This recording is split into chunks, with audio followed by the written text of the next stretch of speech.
সকাল থেকে বাড়িতে মোটামুটি একটা যুদ্ধক্ষেত্রের পরিস্থিতি স্টার্ট হয়ে গেছে, কারণ মিমির আজকে থেকে ফার্স্ট টাইম এক্সাম স্টার্ট হয়ে গেছে। যদিও ওর কোনো হুঁশ নেই, পাড়াপড়শির ঘুম নেই, তো আমরা টেনশন করে করে মরছি আর ও বিন্দাস ঘুরে ঘুরে বেড়াচ্ছে। তো ফার্স্ট ডে এক্সাম বলে তো কথা, একটা হেভি ব্যাপার। তো অর্ডার দিয়ে গেছেন আজকে আমার ফেভারিট কম্বোটা করে রাখবে, ড্রাইড চিলি চিকেন উইথ হচ্ছে ভেজ ফ্রাইড রাইস। এটা ওনার ফেভারিট কম্বো। তো আমরা যেহেতু কেউ গ্রেভি একদমই খাই না, তো একদম শুকনো করে চিলি চিকেন আর ভেজ ফ্রাইড রাইস ওর জন্য করেছিলাম, আমাদের জন্য করেছি। ওর প্লেটটা রেডি করে নিচ্ছি কারণ ও চলে এসেছে স্কুল থেকে। দেন আমি সব মিটিয়ে বসলাম হচ্ছে, ওর একটা পুরনো বুক সেলফ ছিল, ওটাকেই একটু নতুন করে সাজাবো আর কি।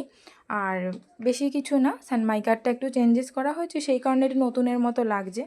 তো আমি বাড়ির ডেকর যে কোনো কিছু করি, আমি চেষ্টা করি পুরোনো জিনিস দিয়েই আমি নতুন লুক কীভাবে দেবো আমি সেটাই ভাবি। নতুন কিছু আইটেম কিনে টিনে অ্যাড করার কথা আমি একটু কমই ভাবি, মানে বাজেটে কী করে ব্যাপারটাকে রেডি করা যায় আমি সেটাই চেষ্টা করি। তো যেগুলো এই যে বোর্ডটা দেখছো, মানে যেটাতে হ্যাভ টু বি পারফেক্ট ওই লেখাটা রয়েছে, ওইটা আমি ফার্স্ট ক্রাই থেকে অনেক দিন আগে কিনেছিলাম, 300 টাকা মতো নিয়েছিল। আর পেঙ্গুইন্সগুলো ওর স্কুলেরই আর্টের, ওর ক্রাফটেরই আইটেম, ওগুলো মানি প্ল্যান্টটা ওই সেট করেছে।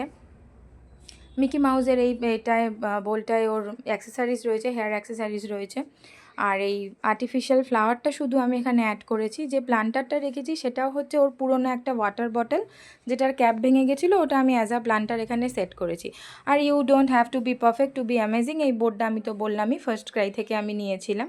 আর ওর সেরকমভাবে বই টই কিছু নেই, জাস্ট একদিকে কপিস রেখেছি, বই রেখেছি, সফট টয়েস আর ব্যাগ। তো কেমন হয়েছে লুক?